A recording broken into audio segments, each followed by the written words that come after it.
Il est 1h30 et c'est Crime Story. Crime Story, les rendez-vous d'Alfred Hitchcock. Raconté par Serge Sauvion. Aujourd'hui, pour 25 cents de chance de Flechter Flora.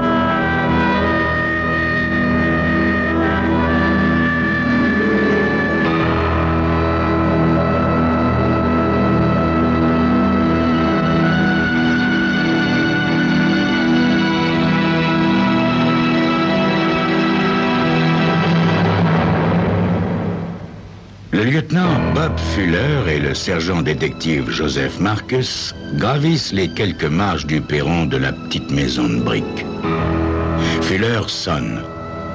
Un homme, grand et maigre, vient leur ouvrir. Il est très pâle. Ses lèvres sont étrangement rouges, ses cheveux clairsemés. « Entrez », dit l'homme d'une voix étrange. « Je suppose que vous êtes de la police. Je suis Thomas Weller. » Fuller se présente, puis présente son adjoint Marcus. « Je vous attendais, messieurs. Venez, c'est par ici. » Ils traversent un salon, une salle à manger, et arrivent dans la cuisine. Weller les accompagne jusqu'à une porte entrebâillée. Il l'ouvre complètement et leur fait signe de passer. Fuller et Marcus descendent d'un escalier particulièrement raide menant à une cave. En bas, un petit homme grassouillet les regarde descendre, les yeux écarquillés, comme s'il s'attendait à ce que Fuller et Marcus tombent, comme l'avait apparemment fait la femme étendue à ses pieds. Elle porte une robe de chambre et dessous une chemise de nuit. Elle est étendue sur le dos, les bras en croix. Une de ses jambes est complètement tordue. À côté, une pantoufle qui a perdu son talon. L'homme grassouillet est le docteur Harsfield. 1 heure avant, il a reçu un coup de fil de Weller lui annonçant le grand malheur. C'est son infirmière qui a pris le message. Il est venu aussitôt qu'il a pu se libérer. La pauvre Madame Weller était morte à son arrivée. Lorsque j'ai vu qu'on ne pouvait plus rien faire pour elle, j'ai pensé qu'il valait mieux ne pas la déplacer, n'est-ce pas? Vous avez bien fait, docteur, dit Fuller, pendant que Marcus s'agenouille près du cadavre pour procéder aux formalités d'usage. La pauvre Madame Weller est bel et bien morte. Elle a une vilaine blessure au front, près de la ligne des cheveux. Du sang s'échappe de la plaie.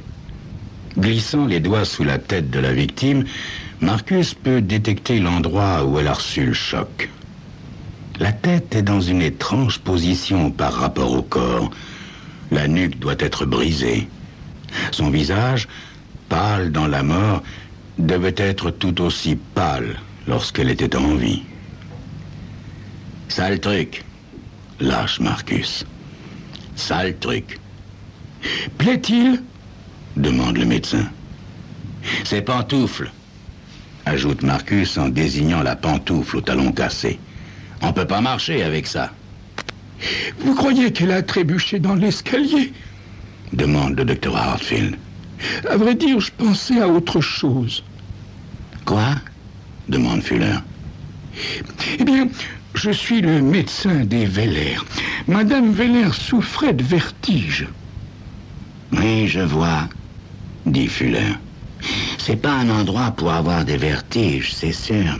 Ces escaliers sont terriblement raides. Et vous avez vu comme ces marches sont étroites. Madame Weller a dû en louper une et se blesser à la tête en tombant. Je me demande pourquoi.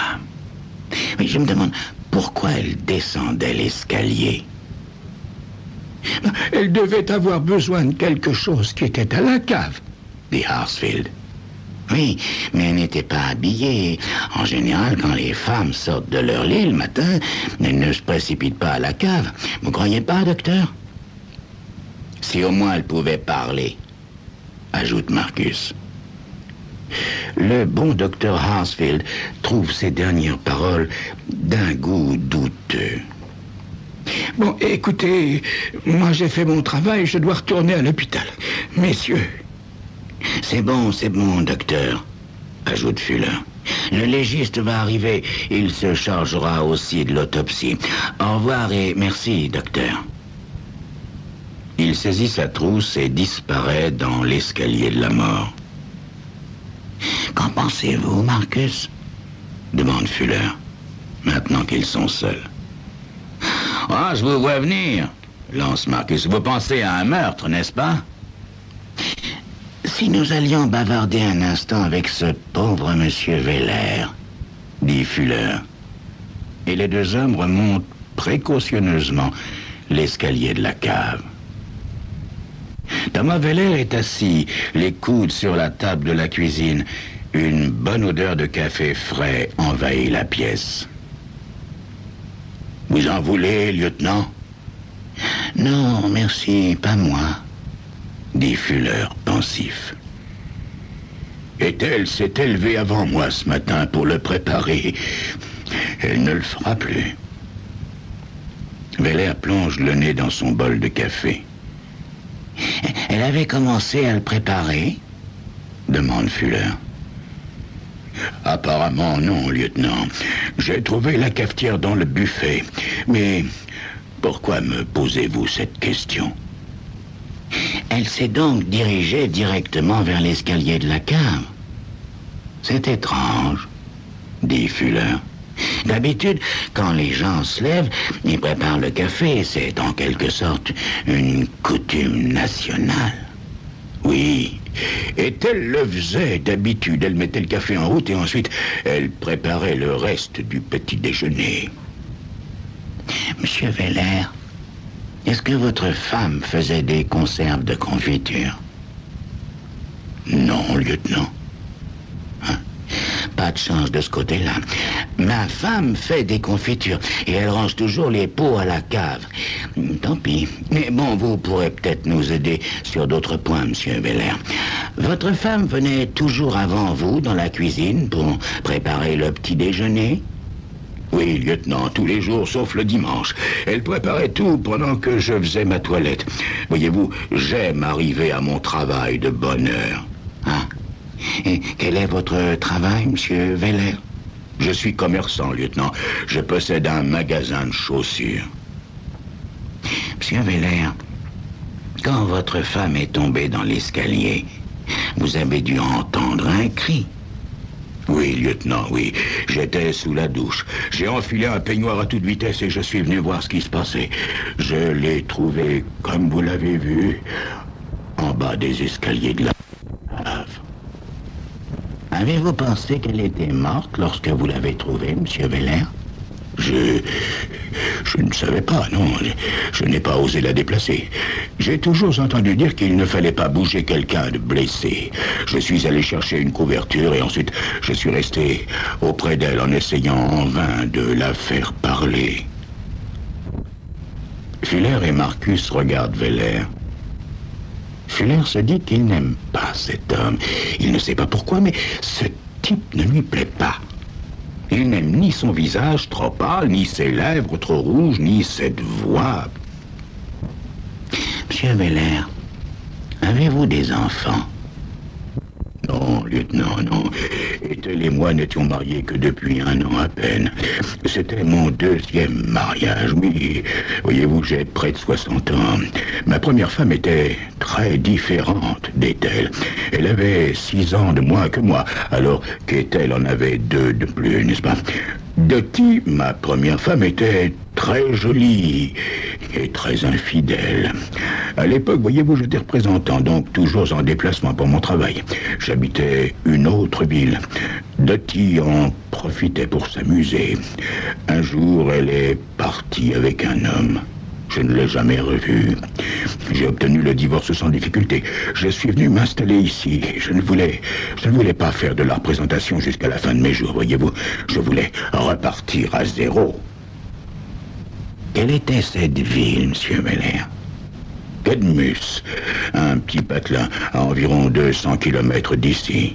Oui, je connais, dit Fuller.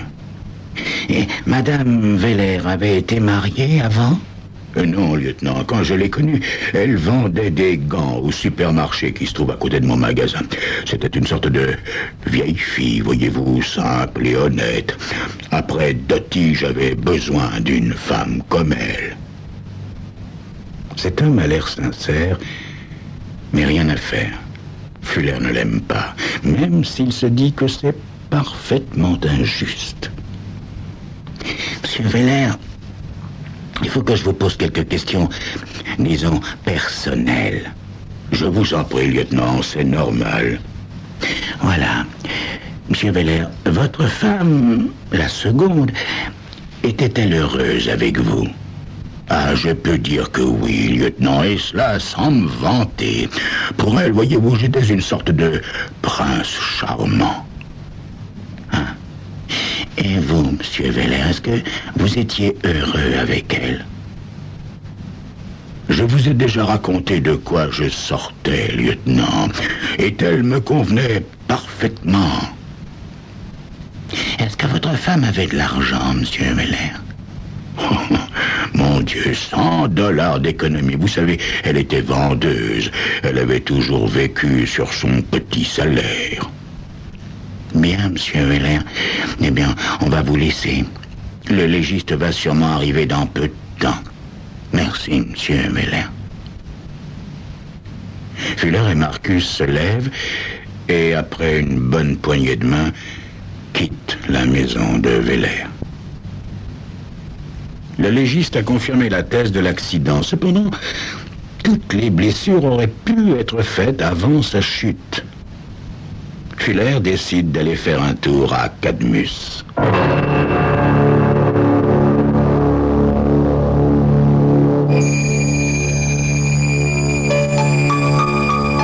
L'antipathie que porte le lieutenant à cet homme est-elle justifiée? Ça, vous le saurez dans quelques instants.